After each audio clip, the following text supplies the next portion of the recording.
आपका फिर से स्वागत है। मैं विवेक बिंद्रा, मोटिवेशनल स्पीकर। आज एक ऐसे आदमी की बात करूंगा जो आपके दिल में मोटिवेशन की आग लगा सकता है। इसका नाम है माइकल फेल्प्स।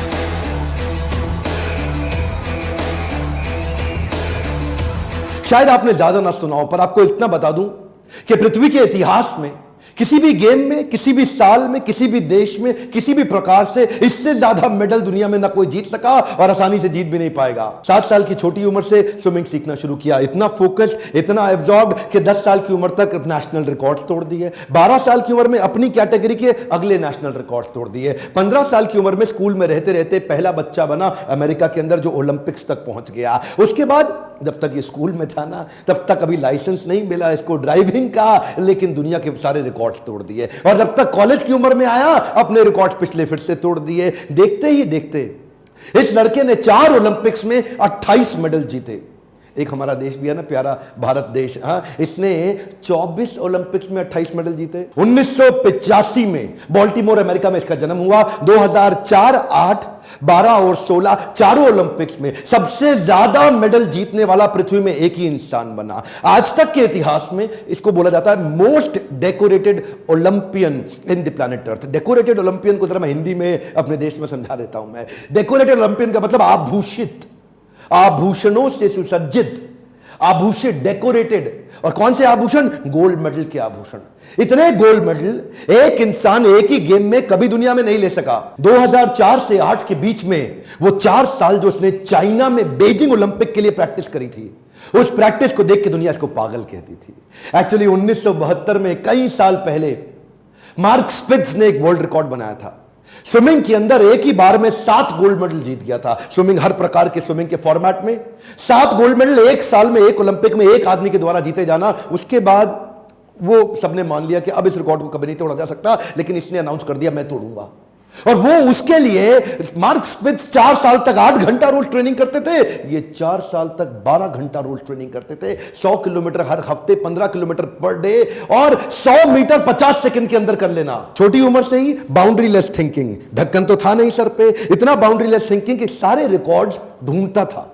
स्विमिंग में जितने भी प्रकार के रिकॉर्ड्स बने हैं उनको सामने पेपर पे लाता था, प्लान करता था और उस रिकॉर्ड को तैयारी के साथ तोड़ देता था। उस रिकॉर्ड को तोड़ने के बाद जो नया रिकॉर्ड बनाता उसको फिर से तोड़ देता था, और उसके बाद जो नया रिकॉर्ड बनाता उसको फिर से तोड़ देता था। अपने रिकॉर्ड बना के अपने ही रिकॉर्ड को तोड़ तोड़ के इतने रिकॉर्ड बना लिए कि यह भी एक रिकॉर्ड बन गया कि इतने रिकॉर्ड कोई कैसे बना सकता है। केवल इसके रिकॉर्ड्स बताना इस वीडियो के अंदर मेरा मकसद नहीं है। मैं तो मेरे प्यारे देशवासियों को तैयार कराना चाहता हूं कि वो कैसे ऐसी विचारधारा ला सके, वो कैसे ऐसा थॉट प्रोसेस, ऐसा एटीट्यूड, बर्निंग डिजायर क्रिएट कर सके। इतना आसान नहीं था इसका जीवन।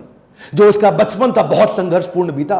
9 साल की उम्र में यह माता पिता से इतना प्रेम करता था, पर उनके झगड़ों को रोज देखता था। इतने झगड़े थे इनके माता पिता में, डिवोर्स हो गया आपस में। दोनों को साथ देखना चाहता था, लेकिन पिता ने जो इनको अबैंडन किया और पिता ने जो इनको अवॉइडेंस दिया जीवन में, उससे ये रोते थे अकेले बैठ के। लेकिन उस रोते वक्त, उस समय उन तकलीफों में शरण ली इन्होंने स्विमिंग पूल की। तभी क्या कहते थे, मेरी जिंदगी में जितनी तकलीफें हैं इसको ये स्विमिंग पूल दूर कर। अपने आप को झोंक दिया पूल के अंदर, बस अब कुछ नहीं, अब मैं केवल स्विमिंग करूंगा। और देखिए उसी समय इनको कई बीमारियों से गुजरना पड़ा। एडीडी, इसको बोलते हैं अटेंशन डेफिसिट डिसऑर्डर। ये वो एक बीमारी है जिसके कारण एक बच्चे का ना अटेंशन स्पैन खत्म हो जाता है, एक फोकस खत्म हो जाता है। वो बड़े कठिन दौर से गुजरता है, ना पढ़ पाता है, ना खेल पाता है, ना किसी से बात कर पाता है। लेकिन वहीं पे इनको उनके कोच और इनकी मां दोनों के प्रेम ने इनको सपोर्ट क्रिएट करके दिया। मां ने इनका उत्साह बढ़ाया और इनके कोच ने इनको बोला कि बेटा तेरे पास वो ताकत है, वो दम है कि तू दुनिया के रिकॉर्ड तोड़ेगा। जब जब इसकी जिंदगी में प्रॉब्लम्स और डिस्ट्रैक्शंस आई, ये पर्पस और पैशन बिल्ड कर देते थे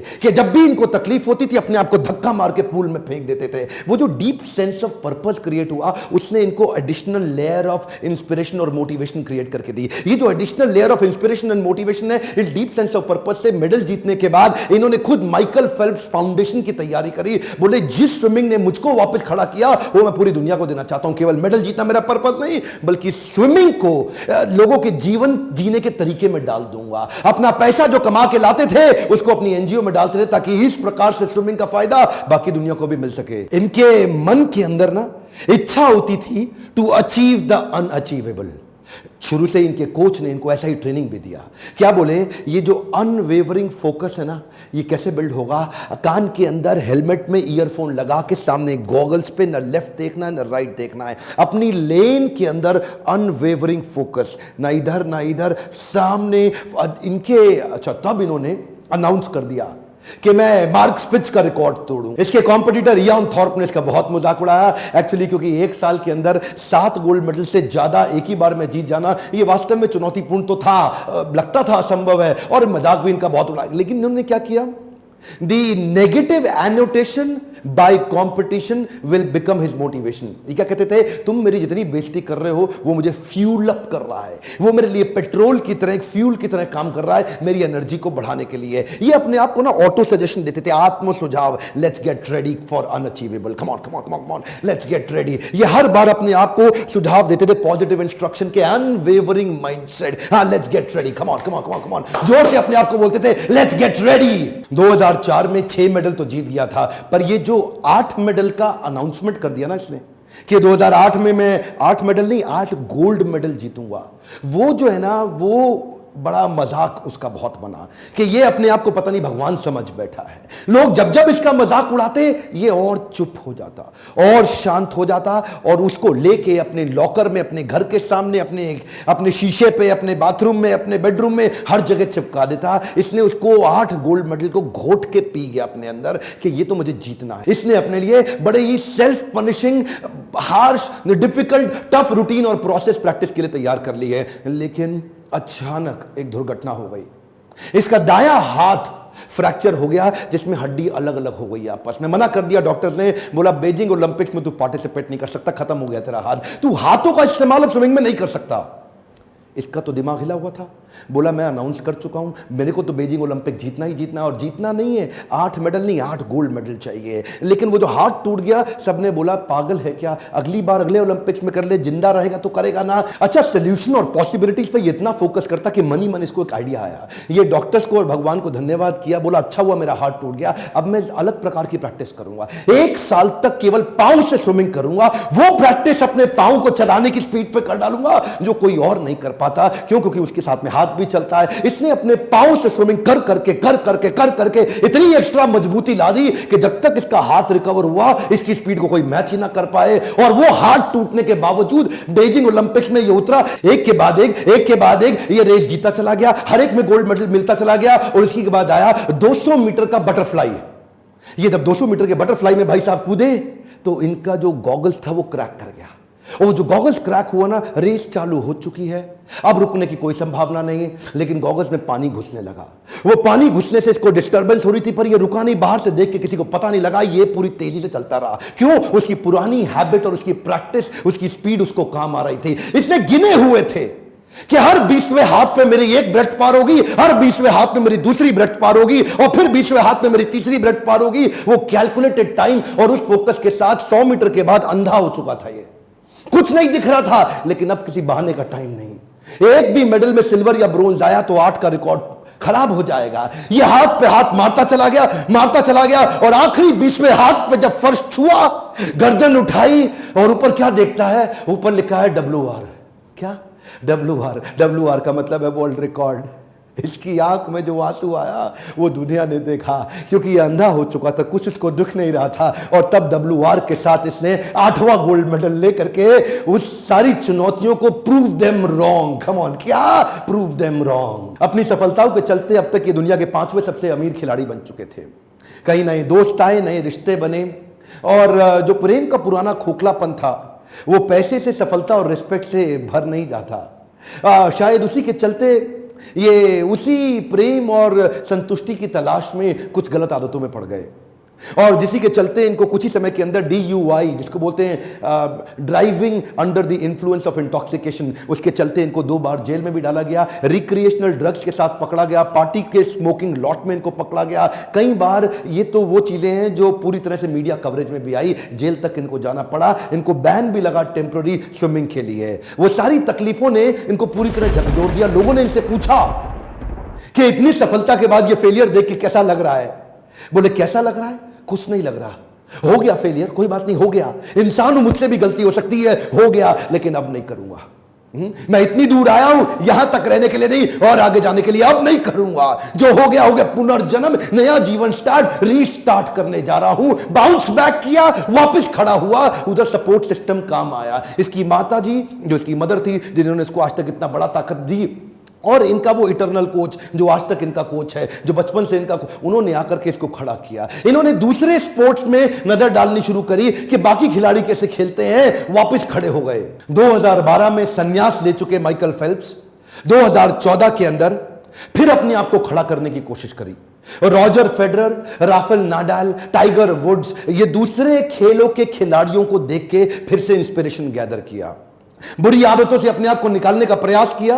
कृष्ण कहते हैं गीता के अंदर, भोग ऐश्वर्य प्रसक्ता नाम तया फृत चेतसाम व्यवसायत्मिका बुद्धि समाधो न विधीयते। जो आदमी भोग और ऐश्वर्य, भोग ऐश्वर्य प्रसक्ता नाम, भोगा इंजॉयमेंट और ऐश्वर्य मतलब पैसा, धन, धनाढ्य, जो भी आदमी भोग ऐश्वर्य प्रसक्ता नाम इन दोनों में अटैच होता चला जाएगा, उसके साथ क्या होगा, व्यवसायत्मिका बुद्धि, उसकी फोकस्ड इंटेलिजेंस, समाधो न विधीयते, वो समाधि में प्रवेश कर ही नहीं सकता। समाधि का मतलब क्या हुआ, अनवेवरिंग इंटेलिजेंस, वही इंटेलिजेंस जिसने इसको 2008 और 12 में सफलता दिलाई, वो इंटेलिजेंस गायब होती हुई दिखाई पड़ी। क्यों, भोग ऐश्वर्य प्रसक्ता नाम, दुनिया के 5वें सबसे अमीर खिलाड़ी बन चुके थे। भोगा और ऐश्वर्य ये आपको गोल से हमेशा दूर कर देगा। आपके लिए लेसन है, कम ऑन, आपसे बात कर रहा हूं, ध्यान दीजिए। भोग ऐश्वर्य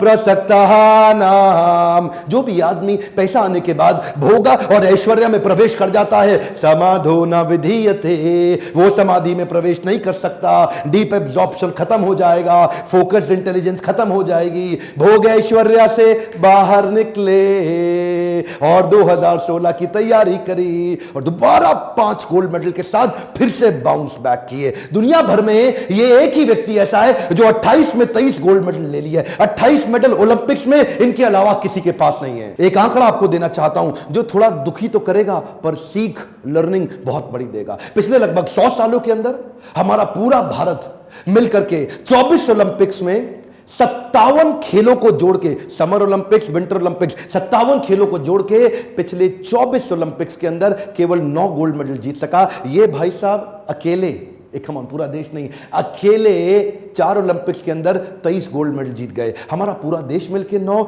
ये अकेला 23 गोल्ड मेडल। इसमें और हमारे में एक कॉमन चीज है, वो क्या है, हमारे भी टोटल 28 मेडल हैं, इसके भी टोटल 28 मेडल हैं, लेकिन इसके 28 मेडल में 23 गोल्ड हैं और हमारे 28 मेडल में केवल 9 गोल्ड हैं। ये पूरा देश मिलके इसकी एक आदमी की बराबरी नहीं कर पा रहा। आपको एक माइकल फेल्प्स का सारांश में मैसेज दे दूं, सैटरडे हो या संडे, हॉलीडे हो या बर्थडे, क्रिसमस डे हो या एनी डे, साल में 365 दिन और लीप ईयर में 366 दिन, 12 घंटे का ट्रेनिंग रोज करना है। 12 घंटे का ट्रेनिंग रोज करना है, कोई ऑप्शन नहीं है। और ऊपर से जो इनका कोच था ना, वो बड़ा अजीबोगरीब आदमी, उसने बड़ा कमाल कर दिया। उसने इनकी शब्दावली बदल दी, इनकी वोकैबुलरी बदल दी। इनकी वोकैबुलरी से एक वर्ड डिलीट कर दिया, वो है ना।